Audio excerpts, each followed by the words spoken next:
ушул аудиторияда абырын сактап биз менен отуруп Манасты окуп атат. Булар Манастын тукуму экендигин сен унутпа. Ушул чечимди атам эле чыгарганы болбосо сунуш апамдан болуп аткан, мен кийин түшүндүм да. Эң сонун текөөрчүлүк деген Оору бул.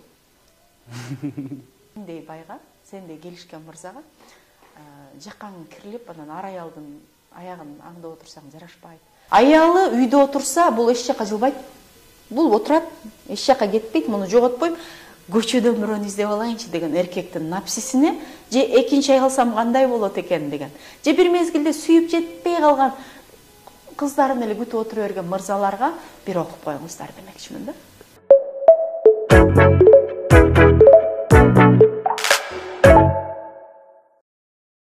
Ассаламу алейкум, урматтуу достор. Бүгүн мен сүйгөн китеп долбоорубуздун кезектеги чыгарылышы. Бүгүн бизде конокто эң сонун эжелерибизден бири, филология илимдеринин кандидаты, кыргыз тили коомунун вице-президенти, тележурналист Нургыз Кадырбекова эжебиз. Кош келдиңиз эже. Кош көрдүк, саламатсызбы. Кечирим сурайм, бир аз сүрдөп атам. Аябай күтүп жүрдү элек сизди. Иштериңиз жакшыбы, ден соолуктарыңыз? Баары жакшы, маанайыбыз сонун. Шымкенттик кыргыздарга барып келип, ошо сонун маанай менен сиздердин студияга түзүп. Эң сонун. Шымкентте кыргыздарга кандай сапар менен барып келдиңиз? Шымкенттик кыргыздар айтты, бизде Кудайга шүгүр казактардын кең пейилдиги менен бизнес бар дейт. Каражат бар, түптөшүп калдык. Эч ким куугунтуктаган жери жок, мобилизация да жок. Болгону бизде мекенчилдик менен сүйлөө маданияты, анан акчаны өзүбүз таба бергендиктен үй бүлөлүк мамилелер аксап калды. Дегенден, анан көбүнүн балдары айыл экен. Ошол боюнча да бала менен мамиле боюнча да бир аз сүйлөшүп келдик. Таасирлер сонун. Анан мен бир нерсени байкадым, четтеги адамдарда азчылыкта мекенчилик күчтүү болот. Эң сонун. Бүгүн бизде келген коноктор негизи эле билим жаатында, китеп жаатында маек болот. Акыркы жолу кайсы китепти окудуңуз? Мен жактырып окуган китебим өзүм үй бүлө академиясынын бүтүрүүчүсү которгон экен, Бакырбаган апалар деген китепти окуй элегем. Ошону окуп чыктым. Жакшы таасирде калтырды. Анан Нуржигит агайдын Азиянын арстаны китебин кайра окуп чыктым. Акыркы окуган китебиңиз. Эң сонун. Негизи эле тез китеп окуп турасызбы? Мен өзүм сүйлөө маданияты, оратордук искусство боюнча сабак берген үчүн күнүнө 20 мүнөт китеп окууну сунуштаган автордук долбоордун сунуштап жүргөн адам болуп эсептелинем. Өзүмүн академияда үй бүлөлүк мамилелер боюнча дагы өзүң өнүп туруш үчүн күнүнө 20 мүнөт китеп оку деп айтам. Эми 1 саат болсо гана эле, бирок шартыбыз жок ага. Анан бүгүнкү эртеңкиге ошондой окуп турсак, балким китеп кою улут болобузбу деген ой. Эң сонун. Анан биздин эң жакшы көргөн суроолорубуздун бири, эмне үчүн китеп окушубуз керек? Китеп окуган, көбүнчө көркөм чыгарманы окуганда адам китептин ичиндеги болуп аткан окуяга кирет, кабылдайт. Аны көрө албагандыктан, уга албагандыктан ал каармандарды китептин астына көз алдына элестейт. Бул адамдын фантазиясы менен кыял кечтигин өстүрөт. Фантазиясы менен кыял кечтиги жогору болгон адам ойлоп табышы мүмкүн, бир нерсени жаратышы мүмкүн, бир нерсеге баштоочу болушу мүмкүн, менеджерлик өсөт. Анан кыял кеч болгон адам кечиргич болот. Бүгүн биз кечире албай калдык. Тирешүүнү адат кылып алдык. Тирешүүдөн улам эмоциялык абалыбыз төмөнкү толкундарга түшүп, адамдар өзүн таппай калган учурлар болду. Аябай жакшы бир бардар, бакубат, ийгиликтүү адамдарды билем, эмоциялык абалы төмөнкү толкундарда бирөөгө, кимдир бирөөгө бирдемени далилдешчү эле жашайт да. Ошон үчүн китеп окуу баардан мурда адамдын кечиргичтигин калыптандырат. Үчүнчүсү, адам бирөөнү мисалы кабыл ала албай жүрсө, китеп аркылуу ынандырат. Мен мисалы, күйөөңү кечирип эле кой, ал жакшы эле киши деп айтсам укпашы мүмкүн, бирок китепти аялы менен күйөөсүнүн мамилеси, күйөөсү жаман көргөндөн эмес, ичинде качандыр бир калган ызадан улам болуп аткандыгын түшүнгөн аял аны кабыл алууга мүмкүнчүлүгү болот. Андан кийинкиси, китеп окуган адамдын сөз байлыгы жакшы, ал эми сүйлөшүү маданияты бул универсалдуу өнөр, жашоону жакшыртыш үчүн. Менин баамда ушул. Эң сонун. Анан өзүңүз жакшы көрүп, сүйүп окуган кайсы китебиңиз менен бөлүшкөн жатасызбы? Мен негизи көбүрөөк акыркы окуп жаткан мотиваторлордун китептерин айтсамбы деген ой менен келдим эле, бирок эл аралап жүргөн адам катары мотивация, мотиватор, коуч деген сөздүн кадыры кетип 1 килограмм 1 сом болуп калган экен. Түшүнгөндө, түшүнбөгөндө айтат экен, ошон үчүн мен кайда барбайлы, кече пандемиялык кырдаалда көрдүк. Эмне кылбайлы, анан болгондо филология илимдерин изилдеген адабиятчы катары кыргыз Манас эпосун окусам эмне болот? Ар бир кыргыз окуш керек, эмне үчүн деген идея менен сүйүп окуган китебим Манас деп айтканы келдим силерге. Эң сонун. Жакшы, келиңиз эми ичине өтсөк. Кимдин вариантындагы кайсы китеп? Манастын кайсы вариантын сүйүп окуйсуз десе, токтолбой туруп бардык вариантын деп айтмакмын. Себеби жарык көргөн Сагынбай Орузбаковдуку, Саякбай Каралаевдуку, Жусуп Мамайдыкы, ал түгүл Кара сөз түрүндө Кеңеш Жусуп Попов менен Ашым Жакыпбековдуку ашкери драмасы да жагат. Эң сонун. Манастын оолу Семетей жагат. Ошол жерде Каныкейдин образы кайсы вариантта болсо да сонун болгондугуна караганда бул биздин дүйнө таанымыбыздын өзү, жашообуздун көркөм энциклопедиясы, аярда биздин мамилелердин окуусу жаткандыгын мен унанам. Эң жөнөкөйлүү бүгүн аябай мода болуп аткан аялдык энергия дегенде кыргызча биз аны бир Луиза Хейден же Бодо Шиферден же башка бирөөлөрдөн окуй алсак кыйналышыбыз мүмкүн. Бирок аялдык энергияны Манастан окуганда, ушул турбайбы кыргыздагы аялдык энергия дегенде жооп ала аласыңар деп мен бүгүнкү күндө өзүм окуткан академиядагы айымдарга сунуштап жүрөм. Ал аркылуу улуттук нарк, жашоо салтка болгон сүйүү, өзүн таануу, албетте сүйлөө чеберчилиги, анан аялдык энергия ойгоноруна мен ынануу менен айткым келет. Келиңиз бөлүшө кетсеңиз, мисалы Каныкей апабыздын образында да. Ооба. Мисалы эң жөнөкөйлүү мен бүгүнкү турмушка түшүндүрүп айтам да, эгерде Каныкейди бүгүнкү күнгө ала турган болсок, ал бир өлкөнүн президентинин кызы. Кайра бир өлкөнүн президентинин жубайы болду. Бир өлкөнүн президентинин апасы чоң энеси болуп атат. Дагы бир өлкөнүн президентинин эжеси болгондугун мен айтпай эле коеюн. Себеби атасынын ордун энеси уланып жатпайбы. Ошол айым эмне болот бизде? Мен элдин баары карап турат, мен түздөнүшүм керек, анан мен шундук кийинбесем болбойт, мен моданын, иконанын стили болушум керек. Аябай сонун кымбат кийинбесем элдер көрүп коет, маскаралап коет. Анан мен укмуш болушум керек, анан мен аябай адамдар суктанган жашоодо тагынчак тагынып, же болбосо нерсе болушум керек деген жашоо бар да. Каныкей эмне кылып атат? Каныкей биз Манаска тийген мезгилде Фарс мамлекети өзүнүн күчтүүлүгү менен түрк мамлекеттерине коопсуздук туудуруп турган, бир маданий очок болгон күчтүү мамлекет эмес беле? Ошонун кызы болуп атпайбы? Жөндөн-жөн алган жок да, нак сөөктүк үчүн, хан тукумундагы жашоону билгендик үчүн. Ал ошол жашоону билген үчүн хандын баласын тарбиялоо жоопкерчилиги менен баласын эне тарбиялап алып атпайбы? Анан ошол Каныкей келип атат дагы, анан өзүнүн 40 кызын эштегелип, күйөөсүнүн көйнөгүн өзү тигип, ок өтпөскө турат. Анан үйдө тамактарды өзү даярдап, кайненесине баш ийип, ал эле түгүл, калган өзүнүн эштеп келген 40 кызына баатырдын жанындагы баатырлардын жубайы кандай болуш керек экендигин окутуучу, бизче айтканда коуч катары чыгып атат. Анан өзү тигип, өзү терин ашатты дейт. Семетейди биз батадан бүткөн бала дейбиз. Себеби кошойго бир да кандагай шым батпай койгон шымды Каныкей тигип атат. Эгерде тар болуп калса деп тери кирип кетет да, турган сайын капталынан жабыштырып, кандайдыр бир өйөн коюп коюп атпайбы, чоңойтсо болчу дейт. Ошонун баардыгы анын акылдуу, сарамжалдуу айым болуу менен катар хандын никесине татыктуу, хан никесиндеги аял болууга татыктуу экендигин далилдеген детальдар, көркөм детальдар болгон үчүн аны жалпы эл Санира деген атын кое билип, кыргызча хан нике деп ат берип атат. Мына аялдык энергия, мына аялдын образы. Кимдир бир ойлошу мүмкүн, ал Фарс кызы деп. Жок, бизге келин, жеңе болуп келип, эне статусуна ээ болгондугу үчүн, кыргызга күйгөн улут башчысын тарбиялагандыгы үчүн, анан этегинде келип Каныкейдин образын ачуучу нерсе бул Каныкейдин монологу. Кыргыздан этегинде жакшылык тили көрбөй качып кетпедиби кыргыздын хандарына? Төшүмбөлө чапты, батырды сактайм деп кетти, эми бир ак өргөнү кармап отурса болмок. Бирок келип менин атам Манас болгонбу десе, кызылды кийип кирдеткен, кызгалдактай бой жеткен, кылыгы казак татына кыяла ойноп тоод өскөн. Айтылуу кыргыздын кыздары сулуу деген сыяктуу. Касташкан калың жоо болсо кара барчын айланып, жоо жарагы шайланып уулуп атыр кыргыздын.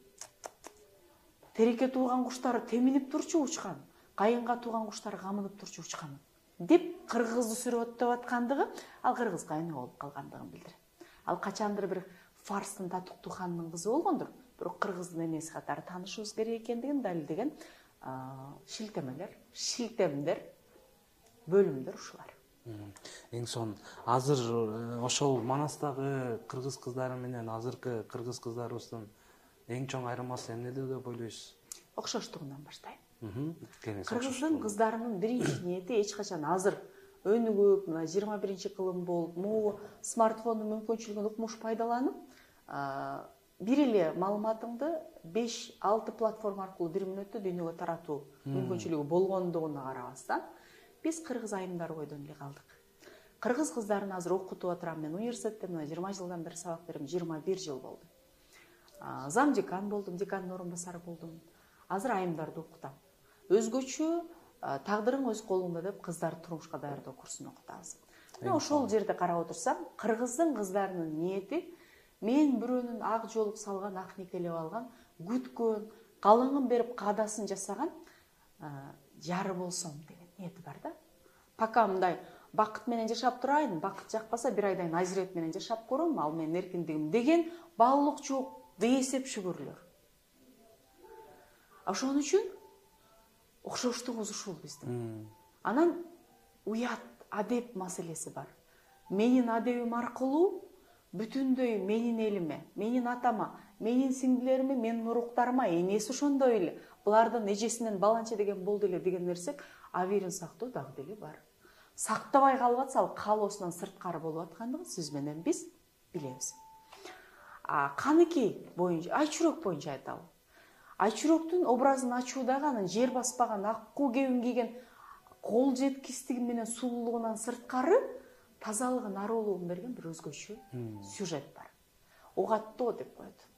Эгерде кайсы бир кыргыздагы айымдын күйөөсүнө ок тийген болсо, анда аял аябай моралдык жактан таза жүргөн болсо, аялы бир аттаган болсо, ок жеңилирээк чыгат дагы, баягы ордунан чукуп алганга караганда ок өзү чыкса, дарты жеңилирээк болот деген ишеним болгон. Балким мунун чындыгы болушу мүмкүн. Мен медик эмесмин, мен билбейм. Бирок ошол эле мезгилде моралдык жагын, салттык, адеп, нравалык жагын карабайлыбы? Ар бир менин мамлекетимди коргоого кеткен мырзанын, жоокердин аялында күйөөмө ок тийип келсе, мен актап калсамчы? Элдин көзүнчө аттасам, ок тийбей калсачы, чыкпай калсачы?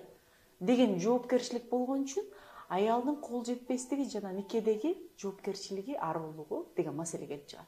Ошондо Семетейге Кытай менен кайра кайтып келгенден кийинки согушта ок тийип атпайбы? Атасынын каршылаштарынын баарын сырткы душмандар жеңип келгенден кийин ок тийип атат. Ал деген Голливуд киносундагы каарман же Болливудтагы бир тепсе 8 киши ыргый турган каарман эмес, ал адам катары, реалдуу герой, баатыр катары берилип атканда, Бакай чакыр Айчүрөктү Семетейди аттасын дейт да.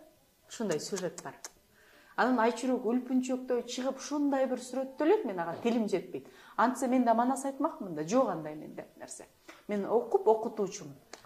Үлпүлдөп чыгып аттаганда, бир аттаганда ок чыкпай калат, бир аттаганда. Ошол жерде любой, ар бир окуган адамда мен аттасамчы деген ой болуш керек да. Мен аттасам, жер баспаган аяш вальска түшүп койбойлу, көрүнбөйсүз го, ачылып кетипсиз го деген биз эмес, асман менен ак куу кебин учуп жүргөн Айчүрөк бир жолу аттаса чыкпаса, анда менчи деген жоопкерчилик сөзсүз болуш керек, эгерде окуп атса. Мен дүйнөлүк тилдер факультетинде аябай заманбап, мен кетем го, мен бул жерде эмесмин деп, англис тилин суудай билип, немистин түшүн жорган кыздарга Манастан окутуп атып, ушул сюжетти айтып атканда анан бир бала туруп, "Могулар аттаса чыгабы жеке" деп атпайбы? Мен озоңо жап дедим да. Могулар аттаган да чыккан үчүн ушул аудиторияда абийирин сактап, биз менен отуруп Манасты окуп атат. Булар Манастын тукуму экендигин сен унутпа. Сен бир жолу артылып камчы салып, аңтара койбогон Манастан үлгү алган. Ошол бир чапса, бир 20 кишинин башын ыргыткан 3 аялдын төрөбөдүң деп бир жолу урбаган Манастан сен үлгү алган могуларды эмне кыласың деп айтып атпаймынбы? Мына кыргыз турмушунда тарбиялоонун, элдик педагогиканын үлгүлөрүн каердан алабыз десек Манастан. Мына ошол жерден Кыргызда аял ароолугун сактоо боюнча Айчүрөктүн образы бир фарфор айкел катары биздин жүрөгүбүздө жашаш керек.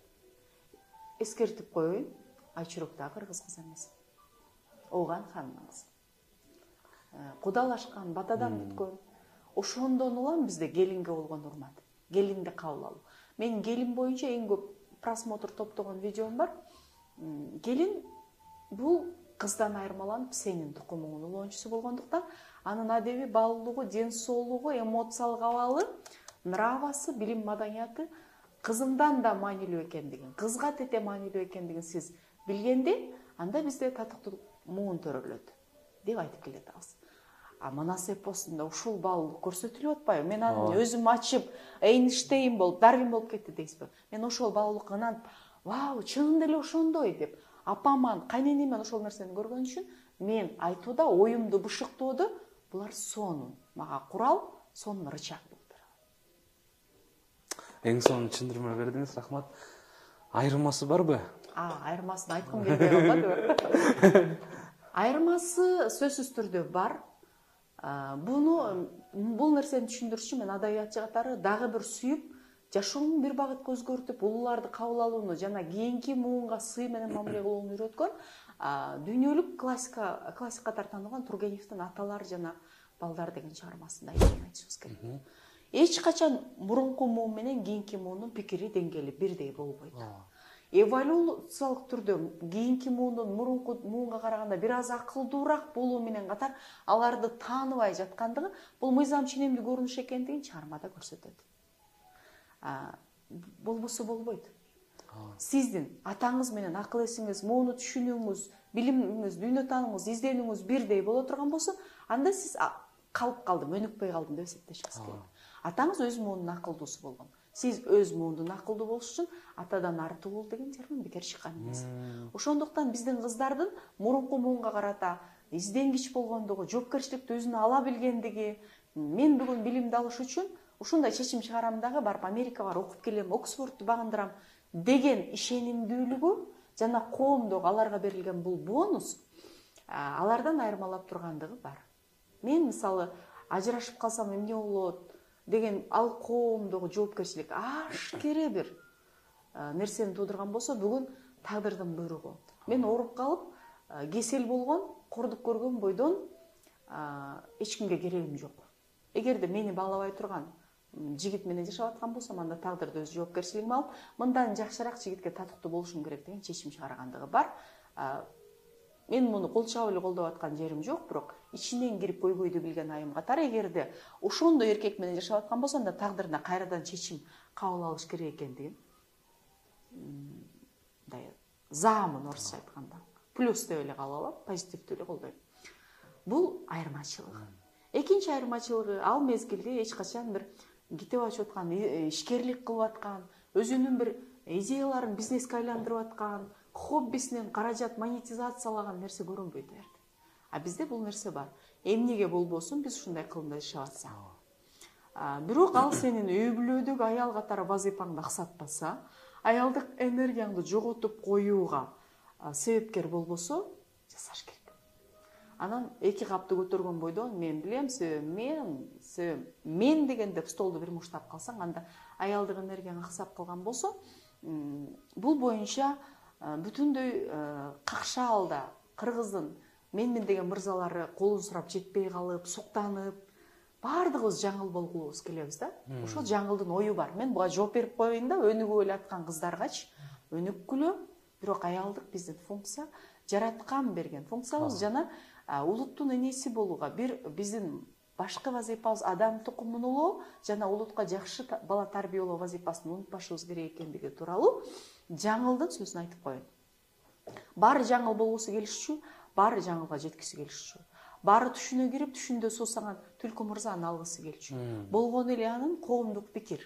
Эл эмне дейт деген, бүгүнкү күндө да жашоолорду, турмуштарды бузуп аксатып аткан, баатырларды тирештирип канжыгага башын байлатып аткан нерседен улам, мен анын майданда багын басып алайын, эгерде колун сурасам, чынында жаңыл менден күчтүүрөөк аны элдер билип коет.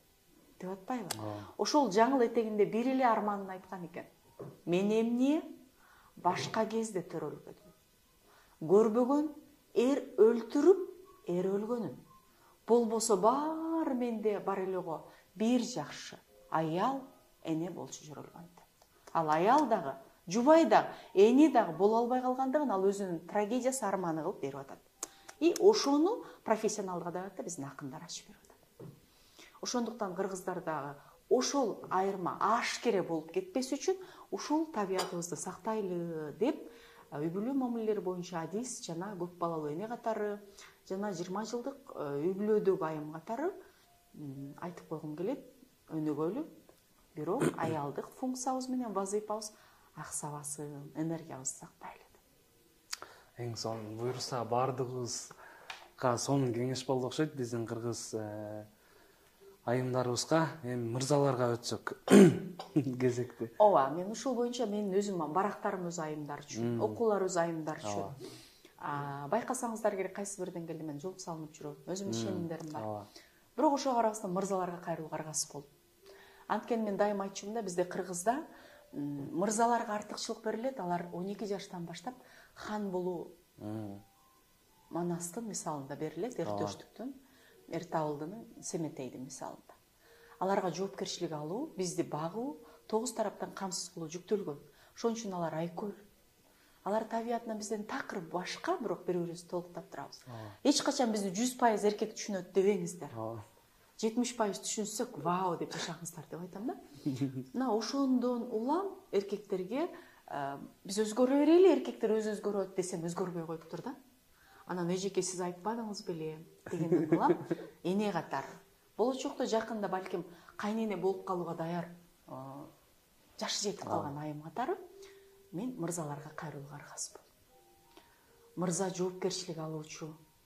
Мырза биз атабызды, апаларыбызды, комфортубузду, таманыбыздан өпкөн, энебиздин эркелеткенин, көлөкө жерде бакканын таштап ким үчүн барабыз? Бир мырзага тагдырыбызды байлап ошонун үйүнө барабыз. Жоопкерчилик алуучу болуш керек. Эмне кылайын деп кичине чыдап коёмун, эмес жок. Апасын апа, сизди аялым жакшы көрөт.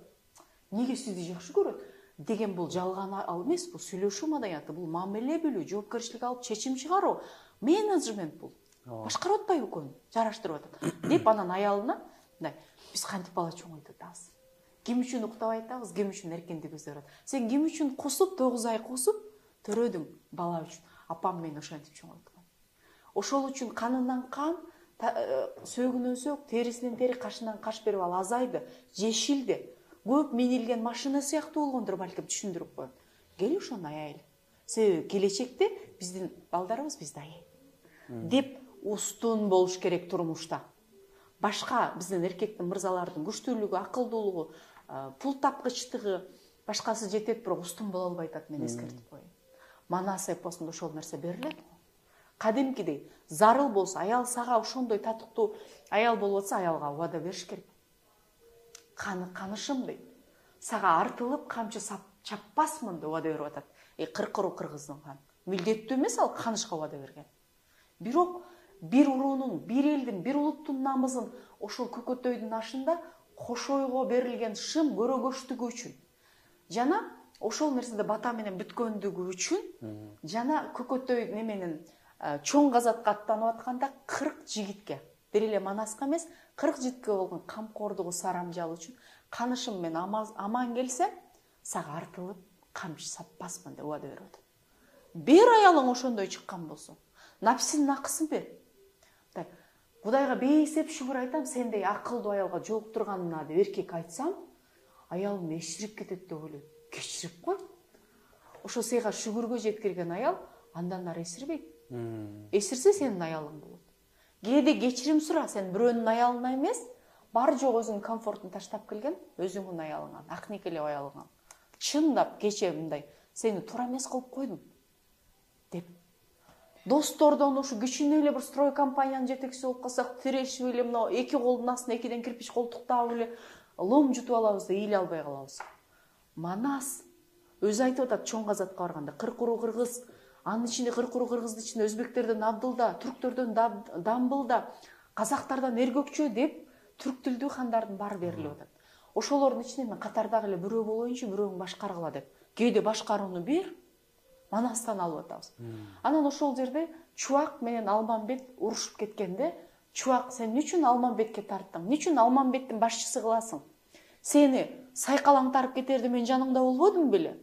Мен Каныкейге барганда жаныңда болбодум беле? Бир жолу саттымбы? Мен бир жолу сендин Манастан Чубак кем бекен деген сөз бар. Эрдиги боюнча ал уступать этпейт. Бирок деп атканда айтып атпайбы? Кечирип койчу Чубак депчи. Кечирим сураганды билиш керек. Керкейе берсең, бул кечирим суроо өзүңдүн напсисиңди жеңүү, бул күчтүүлүк. Жөнөкөй эле диетага отурдуңуз, арактайын дедиңиз, астыңызга гилкилдетип, беш бармак тап келди, жана эле сиз койдун майына бышырылган аш жегенсиз күрүчү. Жок, мен жөбөлүп коеюнчу дегенде эрк, напсиңди башкарып атасың. Анан деп алып жаман тамак калгы же жакшы курса кайрылсын, деген бул эрки жок бирөөнүн сөзү. Ошол сыяктуу сен аябай күчтүү болсоң, кол алдында бирөөлөр болсо, берилген досуң болсо, аманат жанын берген болсо, анда кечирим сура сен. Бир жолу напсинин акысын бер. Кээде ылдый бол, бир кадам аркага кетип, 2 кадам алдыга кет деген идеяны Манастан алып атсак, кечирип кой, түрк тилдөнүн баарына хан болуп аткан Манас кээде ийилген болсо, сен анда япондордой эле ийилип коер. Мырзаларга ушул нерсени айтмак. Мен ийилбейм, мен кем, мен эркекмин деп көп ийгиликтен калып атат да.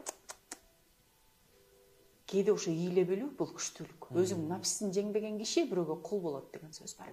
Дал ошол эле Бодо Шифердин айтканы бар. Эң сонун нерсе айтып өттүңүз. Манаста мисалы бир китепти окуп, ал китептен таасирленип жашоодо бир нерсе, бир сапатыңды же бир адатты өзгөрткөн учурлар болот эмеспи? Манасты окуганда сиз өзүңүздүн жашооңузда бир нерсе, сапатыңыз балким же ишиңизди өзгөрткөн учурлар болдубу? Болду. Биринчиден мен мындай Бардар айылдын интеллигенциясынын үй бүлөсүндө төрөлдүм. Анан бир мезгилде мен 12 жыл бир үйдүн кичинеси болдум. Анан менин кандай жоруктарым, эркелигим, эгоизмим тууралуу Нуржигит Кадырбекович барган жеринде түзүк эле Кыргызстанга жамандап таанытып түттү окшойт да меничи. Ал нерсе бар эле. Эми бутунан кармап жерге бир чапса сооп боло турган пейилдерим бар экендигин мен азыр ынанам да. Анан мен Нуржигит Кадырбековичти азыр туулган күнү менен куттуктаганда айтам да. Бир мезгилде нерв клеткаларымды жеген болсом, бир мезгилде балалыгымды урдаган болсом, мен ошону кечирим сураган эле чалдым деп айтам да. Ошол мен эмнеге ийилишим керек? Мен баланчанын кызы болсом, мен деген мектептин мыктысы болсом, мен деген райондон чыккан биринчи кыздардан республикалык олимпиаданын жеңүүчүсү, анан биздин мектептен медалистка болсом, мен эмнеге ийилишим керек деген сезим бар. Мен Манас эпосун мектепте окугам баа үчүн.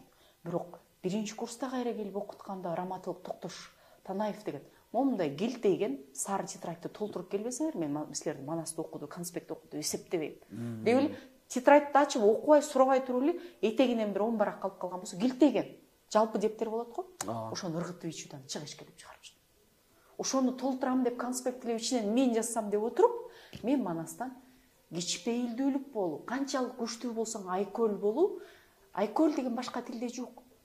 Мен англис тилинде кичине сүйлөйм, казак тилин кичине түшүнөм. Анан орус тилинде сүйлөйбүз барыбыз эле, орус тилдүү группаларга Манастандан берем. Айкөл деген которулбайт. Великодушный деген айкөл деген сөздүн бардык мааниsin бере албайт. Ошо айкөл болуп атса Манас, кечирип кой, мен анда кайтайын деген нерсени мен билдим. Мен 20 жылдан кийин барсам, классташтарым айтты, сенде бир бардык адамдык жакшы касиет менен катар мен эле деген бир текеберлик, менменсүүнү бар эле. Ошол мен жок экен сенде байкабай жүргөн турбаймынбы дейт. Ал жок эмес болчу, мен жоготкон элем да. Мен окуп жүрүп жоготкон элем. Экинчиси, Каныкейди көрүп туруп анан айттым да. Мен эмнеге бир күйөөгө баш ийип, шүң-шүңдө отурушум керек деген. Себеби мен апам бир жолу атама каршы чыгып, кечирип гана коесуң деген уккан эмесмин. Кандай дейсиң Каден? Кадырбек ушундай кылсак туура болобу? Ошол чечимди атам эле чыгарганы болбосо, сунуш апамдан болуп аткан, мен кийин түшүндүм да. Эгерде мен ошол нерсени апамдын мисалында, чоң энем мисалында Манастан деп Каныкейлер аркылуу түшүнбөсөм, кечирип гана коесуң. Мен президенттик стипендия менен бүткөнмүн. 36 студенттин ичинен жалгыз 1 жылда бир. Ошол мезгилде балким сен бүткөн эмессиң деген турушу жолдошум менен болушу мүмкүн эле. Ал илимдин кандидаты болду биринчи ирет. Экөөбүз бирдей эле кызыл диплом менен бүткөнбүз. Бирдей эле президенттик стипендия алганбыз, окуунун мыктысы болгонбуз. Ал эркектин ошондой болмогу мен үй бүлөдө укум-тукумума, балдарыма, мага мартаба бере турган. Мен түшүнөт. Ошол мезгилде эки колуман баштап түшпөйм мен. Сен илим кыла бер, сен жаза бер. Мен продукт алып келе коеюн деп калдым. Таанымал тележулуз болчумун. Азыр деген блогер деген толтурат, сен чыгып алып турбай деп. Саңдар TikTok'та жылыз болсаң болду. Ал мезгилде телекомпания деген аз болчу. Мен элтердин жүзү болгом. Бакыйган эле журналист болчумун ишенсең. Бирок мен ошол напсимди кыйып, эгерде күйөөмдүн или боздуруп була турган болсо, балдарыма мартаба, бизге мартаба, анын мартабасы өзүнүн ишенимдүүлүгү мага мотивация болуп тургандай деп андан кийин мен алдым. Ал бөлүм башчы болгондон кийин анан областтык тармак мен бөлүм башчы. Жол берүүнү үйрөндүм андан. Ошого унутуп турган жокмун мен мейси ушуга. Анан жолдошум аябай ачуусу келгенде мен ушукпай кое алам. Хотя мен ушундай жооп берип коем, эки дүйнө эстеп жүрө турган сөз табышым мүмкүн. Кээде бирдемени айтып калсам, сен муну азыр айткан жоксуң, сен ушинтип айтат, анан мен ошого жооп берем деп даярдалган, не может быть азыр чыкканы деп жолдошум күлөт да. Мен ошону үйрөндүм. Демек, кыргыз коомунда кыргыз болууну, үй бүлөлүк мамилелерде өзүмдүн абалымды сактап калууну жана башкаруу системасында кыргыз коомунда кандай мамиле кылсам болот? Үй бүлөлүк мамилелерде биринчи үй бүлөлүк мамиле, экинчи кайын журт деген бар. Анан ата туугандар деген бар. Ошолорду күтүүнү үйрөндүк. Карап турсаң, ошол туура экен. Ошол биздин каныбызда сиңген экен. Мен ошону кабыл алдым. Кез-кез саясатка барамбы, мына депутат болдум бир нече жолу. Кайра ачып, намаз окуп коем да. Анан мен ошол араб тилинде, динде кибир деп коет. Кыргызда текеберлик деп коет. Ошону сындырат. Жардам берет мага. Неге мен кайтышым керек, уступкага барышым керек десе, рас эле могу жерде деген жоопту таба алам. Эң сонун текеберчилик деген Оору бул. Мисалы, китептен чыгарда кандай жол менен жеңсе болот деп ойлойсуз? Текеберчиликти китептен алган илимиңе амал кылыш керек. Андан биринчиси, мен азыр текебер болуп коюп, жеңилбесем эмне болот? Жеңилсемчи деген суроону бериш керек. Бул боюнча менин сабактарымда айтат да, акылдуу аял менен акылман аялдын айырмасы. Акылдуу аял жаман менен жакшынын айырмасын билет. Акылман аял эки жамандын түзүгүрөөгүн тандай алат да.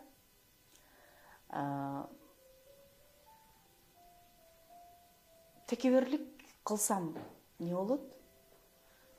Бир эми бирчи кызыл ашыган ылдый бирөөгө кээде макул деп коюмга туура келет. Ошондо мисалы сеники туура көрүп турасың, талаш кыз аксиома, бирок мейли деп коюш керек болсо, сен неге мен мейли дейм, мен эгерде туура болуп турсам деген нерсени түшүнүш үчүн мындай нерсе болуш керек да.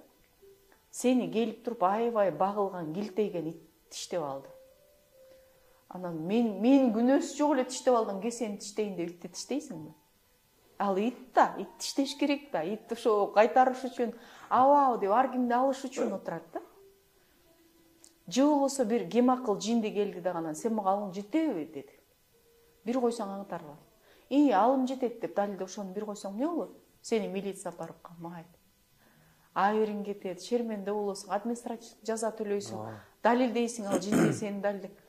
Ушуга кеткен убакытты балким үй бүлөң менен эс алууга жумшасаң, туура кечирип коюңузчу деп сиздин бутуңузду тебелеп келип туруп балчык чачып ийген болсо кечирип коюңуз, сиздин балчыгыңыз мага чачып тийип кетти деп кетип калган, балким утаарсың деген эле сөз да. Эки эле нерсе, кылсам эмне болот, кылбасам эмне болот деген последствиясын, натыйжасын караш керек. Клиптерди көрүп калабыз го, бир клипте келет дагы бир кыз туура эмес чечим чыгарып, күйөөсүн тоготпой коюп кетип калып, эртегинде көчөдө калат дагы, кайра клипти аркасына түрдүрүп, анан кетип кала турган мезгилде анан кийин макул жаным деп кайтканын көрсөтөт. Ошол сыяктуу эле клиптегидей элестетип көрүш керек последствиясын, натыйжасын. Анан ошондо текеберлик сынат. Мен 12 жылдык эркелигимен кийин текебериме сындыруу кандай депрессиялык абалга алып келгендигин эстесем бүгүн көзүмөн жаш чыгат да. Мен бир күн келип эле менин балалыгымы, эркелигими, бийлигими, хандарды аңтарып салат го бийликтен. Ошондой болуп эле менден кийинки сиңдим келгенден кийинки модадан калган абалымы эстесем, азыр ичип кеткендерди туура түшүнүп калам да. Бирок Кудай таала азыр ошол сиңдим менин врачым, гинеколог врач. Да баягы ал экөөбүз көз менен колдойбуз. Мен ыйласам ал арчийт, колума мага тикенек кирсе, анан көзүнөн жаш чыккандай. Мен бир мезгилде бир чалчактаган балким 17 жашта бүтөт эле 5 жылдык эркелигимди бердим. Кудайга шүгүр, бир өмүрлүк мага шерик, сырдаш, периште, акылман, кеңешчи, ошентип последствиясын ойлош керек да. Мен ошончалык ошол сиңдими бутунан өп чоңойтуп, мойнума мингизип чоңойтком. Себеби мен ошого берген сүйүүм аркылуу гана текеберлигимди жеңе тургандыгын мен 6-классымда түшүндүм да, башка жол жок эле. Мен ошол келип алым жакшы көрүп, мен мындай ичкеде калып калгандан кийин калган бир туугандарым аябага мүмкүнчүлүк болду. Аларга мен бар да билбейм, мага күндө эле ай деле жок болчу да. Бир кишиге ай деле күндө эле тие берсе элестетсеңер эми туура эмес да. Анан ойлоп калдым, ошол бейсеп шүгүр, чексиз шүгүр айтам. Кудай айтам. Рас эле ошондо бир эркелигим кетип, бир тууган берип койгон экен. Кокусунан бир бийлик берилип калса, ошо боюнча калып кетсем, нолордун башын алгыла деген сыяктуу эле жетекчилер болот, ошого окшошуп калсам керек эле депчи. Мына ошол текеберликти ошентип жеңиш керек. Эң сонун. Анан Манасты окуп атып ыйлаган учурлар болду? Болду. Кайсы окуяларда? Болду. Биринчиси Чырдынын боюна бүткөндө. 50 жыл Жакып бала көрбөй атпайбы? Башында Жакыптын терс каарман экени билүүнчө эмес.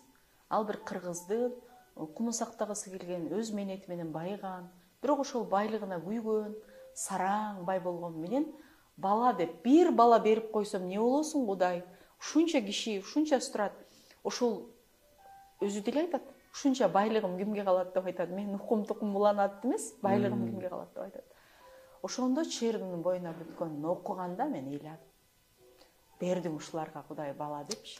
Негедир Чырдынын образы, сабырдуулугу, сабыр менен ташты тешкен бир сабырдуулугу. Анан кемингерлиги, анан күндөш маселесиндеги акылмандуулугу, балага болгон мамилеси менин чоң энемдин образы. Себеби ошо тагдырдын буйругу экен. Мен чоң энем ооруп калып, өзү макулдугу менен дагы аял алып берген экен да. Чоң атама сендей байга, сендей келишкен мырзага жакаң кирлеп, анан ар аялдын аягын аңдап отурсаң жарашпайт. Менин ичим жарылып калды, 1 жыл буча болуп калат ошо. Деп совет мезгилинде эле аял алып берген экен. Анан чоң эне чейинки өлүп калган энебиздин балдарын ушундай мээрим менен чоңойду. Өлүп атканда баягы айтып атпайбы, менен көрбөй калат окшойм, Абдулдабек эмчек сүтүм бербесем да эне күчүм бердим эле, капа кетсем кечирип кой деп атат да. Мен ушу менен көрүшпөй калам сен менен деп атат. Ал киши Бишкекте турат эле, чоң агабыз. Жакын эле кайтып калды. Тиги колун өп 70ке чыккан киши айтып атат да, мен сенден башка энени элестете албайм. Өзүмдүн апам 2 жашта өлүп калган болсо, менде башка эне жок. Эгерде өгөй эне бере турган болсо, сени бергенине мен күндө шүгүр айтам депчи. Ошол Чырдыны чоң энем элестетип алдым да, мен ошондо ыйладым. Тагдырдын буйругу менен кайра турмушка чыгып, кайнысына чыгып төрөп атпайбы? Экинчи жолу мен качан ыйладым? Манас жарадар болгондо мен уже өлөрүн билдим. Кытайга барып, мен ол чыгармадагы гуманизм экенин билбептирмин. Манас кыргызды коргоп турган мезгилде, коргоочу болуп турганда, кулалы таптап куш курама жыйнап жүрүп турган мезгилде ага ок да тийбейт. 40 жылдыктан коргойт. Айгай сайланганда аркасынан ушундай бир дух кошо келет. Анан алга качан ок тиет, качан алсыз болуп калат, ал баскынчыга айланып Кытайга барганда. Чыгарманын гуманизм ошол экендигин мен кийин түшүндүм, адабият Желимпоз катары. Бирок ошондо мен ыйладым. Көрөсүңбү, айыкпайт Манас өлөт дедим да. Неге? Барып Семетейди кучактап өпүп калса болот эле депчи. Кайра келгенде Семетей төрөлүп атпайбы? Уктук, ошо шолоктоп ыйлап атам. Анан көрөйүн деп анан көрсөтпөй коет го. сен бир назар улук кишисиң, жакшы көрүп, шүгүр мынакей мен өлбөпмүн деп баланы кучактап койсоң, назарың менен бала бирдеме болуп калышы мүмкүн. Же кемпай, же бирдеме болуп калышы мүмкүн. Назар деген маселе бар. Хак деген, көз тию хак деп коет го. Көрсөтпөй атат, мындан өткөн арман жок го дейм. Бүтүн кыргызга көз карашың менен ичин өткөрүбөй турган эркиң, кадырың менен, бирок бир баланы колуң менен өппөйлө өлүп калып аткандагы трагедия. Көрсө ал ким үчүн? Кыргыз үчүн кылыптыр. Өзүнүн баласын өп уктаган канча кыргыз өттү, биз билбейбиз. Баарыбыз Манасты сүйүп окуйбуз, урмат кылабыз, кээде рухуна Куран багыштайбыз, күмүр тутабыз, биригебиз, дух алабыз. Көрсө ошол нерсе үчүн, ошол кадырбак, ошол нерсе үчүн ал бир жолу өзүнүн баласын жыттай албай өлүп калыптыр. Анан 3 аялынан балалуу болбой атат дейт. Каяктан балалуу болот ал? Ат минип эле коргоп жүрсө, аялдын жанында болсо болобу? Манаста тукумсуздук маселеси жок. Ал бир жолу эркин уктап, эргип, балалуу болгонго бир эргигенге мүмкүнчүлүк болгон жок. Уктап атканда кайтарып коюп, ким чаап келет экен деп уктап атат. Анан бул деле Кудайдын чеберчилиги, бизди күттүрүп Манасты берген. Анан Манастын доорунда, Манастын рухунда тарбияланып, атам бар да деген жөнү бош шөмтүргөн мырза эмес, кыйналып, ошол тагдырды көрүп, чабылып, чачылып, тага журтунда өсүп, аны бирөөлөр жетим деп келип, анан жок мен кыргызмын деп келип аткан деле Кудайдын чеберчилиги экендигин мен окуп алуунан атам. 3-чү жолу ыйладым, канекей Семетейди көтөрүп кеткенде. Мен эми кайра келерин билбей атам да биринчи окуганда. Болду, кетти канекей депчи. Анан акыркысында ыйладым, Семетей кайра келгенде. Шолоктоо ыйласаң болот да. Мен өзү чыгарманы, китепти карап окуп кой, бирөө менен тирешкенде акырына чейин тирешишим мүмкүн. Бир мени басмырлаган жетекчиге баш ийип эле, кечирип коюңузчу, сиздин колуңуз менен чокума тийип кетти деп калышым мүмкүн эмес. Бирок мен китеп окуп ыйлай алам да. А бул ушунчалык стрессти чыгарчу, антистресс. Анан кээде кино көрүп да ыйлап коем да, анан жолдошум тамашалап коет. А эмне апаңар индийский кино көрдү депчи. Ошон үчүн ыйладым, ыйлай алдым. Эң сонун. Жакшы, анан кайсы жанрда китептерди көбүрөөк окуйсуз? Көбүрөөк кино, драма көргөндө деле мындай фантастиканы жактырбайм. Боевикти жактырбайм, мелодрама. Турмуштук кинолор, көркөм чыгармалар жактырам. Эми кино деле китептин экрандаштырылган вариантыда. Айтам да, күнүнө 20 мүнөт китеп окуй албай атсам жок дегенде, чыгарма боюнча жазылган фильм көрчү, Кудай урган турбайбы депчи. Апам махабатын окшогон болбосо деле, мындай чыныгы чыгарма боюнча жазылган, Аккеме боюнча, Жамиля боюнча. Ошого мага көбүрөөк турмуштук нерсе жагат. Балким ошон үчүн эле аябай мен өзүм жомокторду сүйүп деле окубайм да. Профессионалдык адабиятты жакшы көрөм. Айтматовдун чыгармаларын эмнеге сүйүп окуйм десе, турмуштун реалдуулугун көрсөтөт. Аерде жаман, биротоло жаман каарман жок.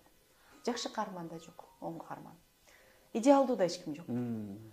Алтынай Сулайманова деген профессор чыгып атат, бирок ал бир мезгилде адабият өйленген кыз. Ана кол жетки сүлкүлдөтүп эле барып койбойт да. Турмуштун бир кыйынчылыгынан улам Айтматов өзү бизге берилгендигин, эгерде Төрөкул Айтматов өлбөй кала турган болсо, орусча сүйлөгөн, пап, можно вот это деген илимпоз боло тургандыгын мен ишенем да. Айтматовду кыргызга ушундай жазуучу кылыш үчүн тагдырага ошол сыноону бергендигин кээде Кудайга тагдырдын берешендиги катары эле кабыл алышыбыз керек сыноолорду. Ошодон улам турмуштук чыгармаларды окуганды жактырам. Анан кээде мотивациялык окуйм. Басып туруп мотивация, богатый отец, Кийосакилерди эмес, окуш керек болгон үчүн окуп, бир сыйра карап коем, бирок кайра жан дүйнөм жардыланганда мен чындыгы эле көркөм чыгарма окуйм, дүйнөлүк классика. А классика эмне десе, бул өлкөлүү боло турган чыгарма. Кыска эле классика деп жарым саат түшүндүрбөй эле, качан ачсаң адамдын проблемаларын ачсаң ичинен таап, эскербей турган чыгарма классикалык чыгарма. Эң сонун болду, анан элестетип көрөлү жөн гана. Мисалы, Ашым Жакыпбеков деп коелу, мисалы, жолугуп калсаңыз, кандай суроо бермексиз авторго? Манасты баягы аям менен түшүнө, куттарып айтат. сиз прозасын жаздыңыз, профессионал адабият кылдыңыз, көп жерди реалдаштырып турмушка ылайыкташтырдыңыз. Сиздин да түшүңүзгө манас кирдиби деп сурамакмын да. Ушундай бир куттардыбы, белги берилдиби деп сурамакмын. Экинчиси, Ашым Жакыповдун көп интервьюларын көрүп калдым. Бир бакубат, шыр сүйлөөчү да.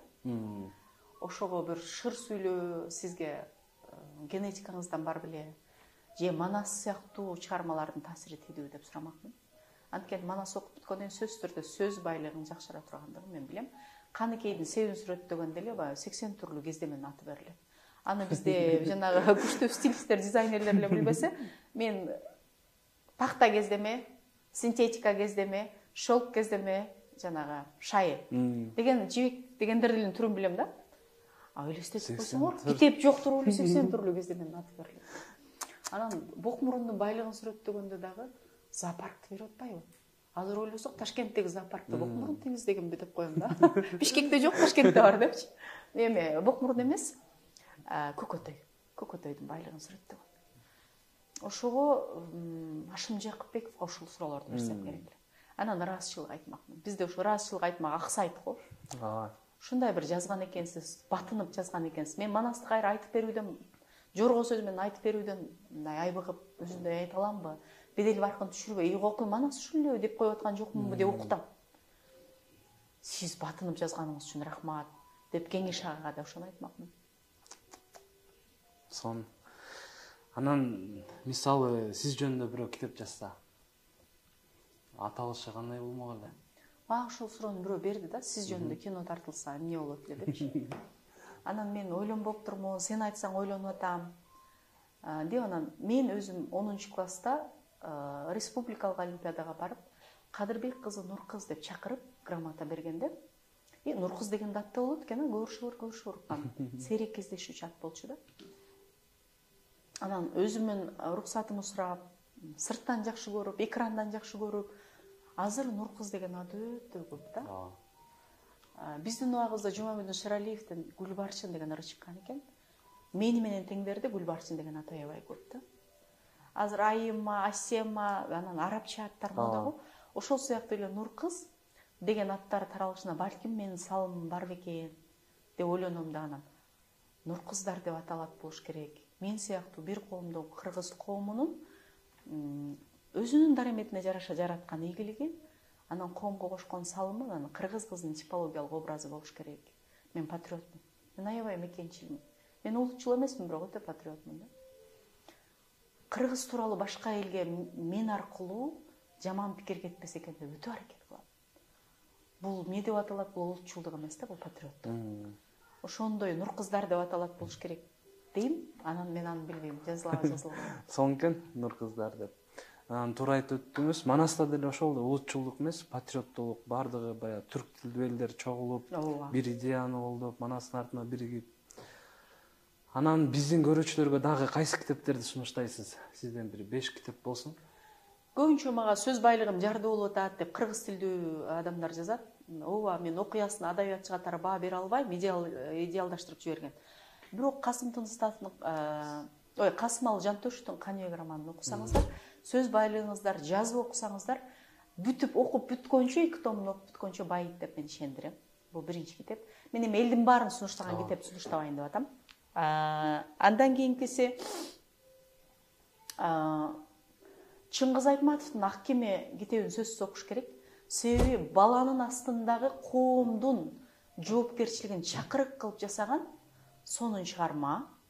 Чыгарма 70-жылы жарык көргөн болсо, 90-жылы биз ошондой балдарды жоготуп албадыкпы? Баардыгыбыз миграцияга кеттик дагы.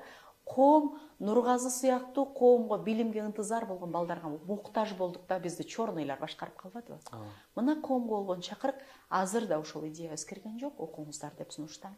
Экинчиси. Үчүнчүсү Бодо Шифердин Жеңүүчүлөрдүн мыйзамы деген китепти чындап эле бир карап койсо болот. Аябай 100% бизге туура келбеген менен, окуй десе бул касапат менде бар да, болгону бул менин тиги куржунума түшүп кеткен турбайбы деп таап чыксак болот. Төртүнчүсү, үй бүлөлүк мамилелерди сиз бирөөнү кечире албай атсаңыз, түшүнө албай атсаңыз, Нуржигит Кадырбековдун Ээсине кайткан Роза деген китеп сунуштайм. Бул менин агам болгон үчүн эмес, үй бүлөлүк мамилелерде муу турбайбы, көчүрсөм болмок экен алтыным дей турган сюжеттер бар. Ушунча психологиялык абалда көрсөтүлгөн. Бөлүшө кетиңизчи, мен азыр эметким келбей жатат, айтып эле өтүп кеткимиз келбей атат. Мисалы жана баланы коюп кеткен учурдагы бөлүшө кетсеңиз ошол окуя менен биздин көрүүчүлөрүбүзгө баягы таасирленип калышсын. Келгиле ушул жерин, ошол окуяны көрсөңүз, анда сиз такыр коомдо мыйзам менен жашап калмаксыз, ашкере жолдо деп эле коомго чакырык кылып койбойбу, өздөрү издеп окусун. Анан мага эметкени чыгарма ээсине кайткан Роза деген аңгеме бар да. Ошол жердеги үй бүлөлүк мамилелер, аялы үйдө отурса, бул эч жака жылбайт. Бул отурат, эч жака кетпейт, муну жоготпойм. Көчөдөн бирөөнү издеп алайынчы деген эркектин напсисине, же экинчи ай калсам кандай болот экен деген, же бир мезгилде сүйүп жетпей калган кыздарын эле күтүп отура берген мырзаларга бир окуп коюңуздар демекчимин да. Сон. Анан аялынын акылмандыгы, Роза кайтып келип атпайбы? Ошондогу көздөрүн, мен эгерде режиссер болсом ушуну экранизацияламак. Сон. Агай уруксат берет беле? Берет. Берет деп албадым, бериш керек. Окусун, экранизацияласын деп жазганда, өзүнө жаксага ичине катып отурбайт беле. 5-чи китебим айтпай калдым. Келиңиз. 5-чи китеби бул ата менен баланын ортосунда пикир келишпестикти этегине чейин түшүнүш үчүн Тургеневдин «Отцы и дети» деген чыгармасын окуп койсоң. Эми көп китеп сунуштамакмын, силер 5 эле дедиңер. Сонун китептерди сунуштадыңыз. Бүгүн Нургүл эже келип бергениңизге, алтындай убактыңызды биз үчүн бөлүп бергениңизге терең ыраазычылык билдиребиз. Алдыда иштериңизге ийгиликтерди каалайбыз. Сизге окшогон кыргыздын чыган кыздары көбөйө берсин. Буйруса бактылуу үй бүлөлөр көп болсун Кыргызстанда. Азыр биздин көрүүчүлөргө кайрылып койсоңуз болот, эркинсиз. 1 саат бою сиздерге кайрылдык. Айткан сөзүбүз, илимибиз сиздер үчүн. Соц тармактагы айтып жаткан канча миңдеген катталуучулардын, куйырмандардын колдоосунан жасап жаткан видео кайрылууларыбыз да сиздер үчүн.